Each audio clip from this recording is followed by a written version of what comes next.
मशहूर अभिनेता नाना पाटेकर जी बिजनेस के न्यूज रूम में थे तो उनसे हमने फिल्मों से इतर ढेर सारी बातचीत की। नाना पाटेकर ने निवेश, राजनीति समेत कई मुद्दों पर अपनी बेबाक राय रखी। आप भी सुनिए मेरे साथ नाना पाटेकर की ये बातचीत।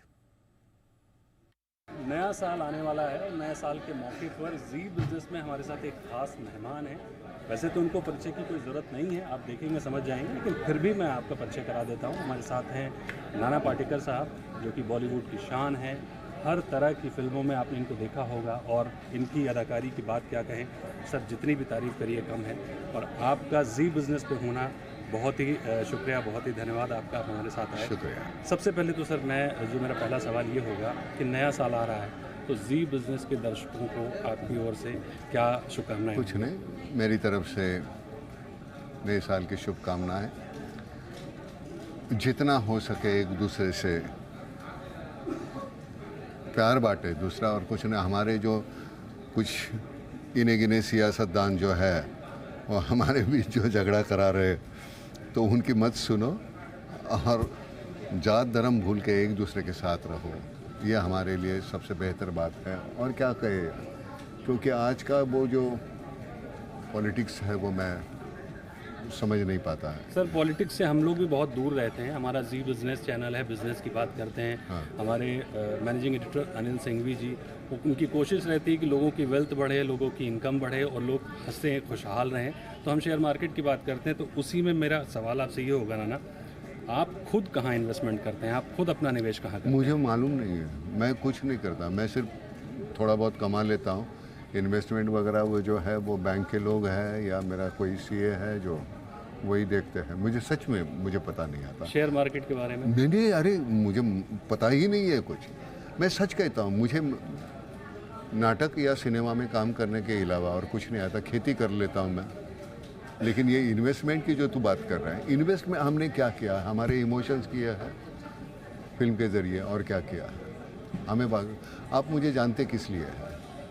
बिल्कुल, आपको खैर सिनेमा में एक अलग स्थान है आपका, एक अलग तरीके से आपको देखते हैं। आप उस भीड़ में शामिल नहीं होते हैं, आप उस भीड़ से बिल्कुल अलग दिखाई देते हैं। लेकिन आज के समय में सिनेमा थोड़ा बदल गया है, इन्वेस्टमेंट का तरीका भी बदल गया, बहुत बदल गया है सिनेमा, थोड़ा नहीं बहुत बदल गया है। मुझे कभी कभी वो ताज्जुब होता है कि जिस तरह का जो वायलेंस है हमारे फिल्मों में आ रहा है, मतलब क्या लोग ये ऐसा वायलेंस देखना पसंद करते हैं? कुछ बदलाव आया है उनके बर्ताव में, बिहेवियर में, ऐसा क्यों हो रहा है? मैं तो कभी एंडोर्स नहीं करूँगा, मैं अधोरेखित नहीं करूँगा वायलेंस को, क्योंकि मैं उसमें भरोसा ही नहीं करता। ताकि मैं अभी कहा कि हमारे ज़माने की एक फिल्म थी गंगा जमुना, उसमें वायलेंस था, तो मैं कहता हूँ हाँ था, लेकिन वो वायलेंस किस लिए था, वजह क्या थी? मेरा जो हीरो है उस वक्त, उसके ऊपर हुए अत्याचार और उसका वो जिस तरह से, और वायलेंस पेश करने का एक तरीका था। आज जिस तरह से होता है वो मैं देख नहीं पाता। वो सही है गलत है वो आप सोच लो, मुझे सही नहीं लगता।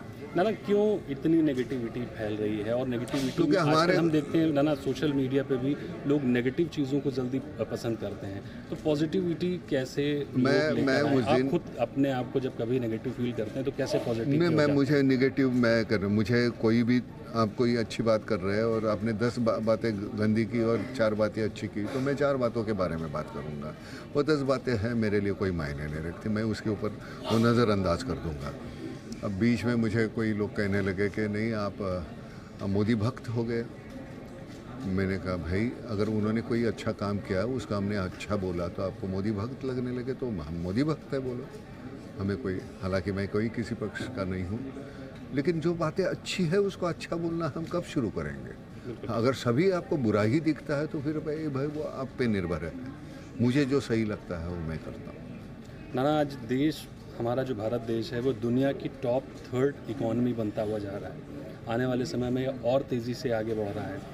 इकॉनमी को लेकर आपका क्या विचार है? यार मैं बड़ा अनाड़ी इंसान हूँ, गलत आदमी को गलत सवाल कर रहा हूँ, मुझे समझ में नहीं आता। लेकिन एक है, ये बेबाकी आपकी जो है ना, वो आपको सबसे अलग कर देती है। नहीं, मैं सच कहता हूँ मैं अनाड़ी हूँ, लेकिन मैं एक बात कहूँगा कि मोदी जी की वजह से जिस तरह से हमारा ओहदा जो बढ़ गया है पूरे दुनिया में भारत का, वो कमाल का है। तो इसलिए मैं उनको वो नमस्कार करता हूँ उस बात के लिए।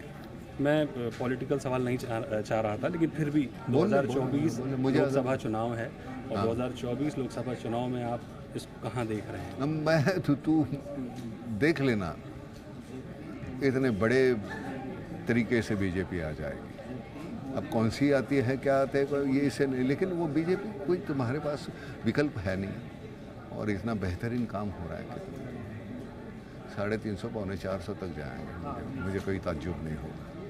हमसे बात करने के लिए बहुत बहुत शुक्रिया। थैंक यू बेटा।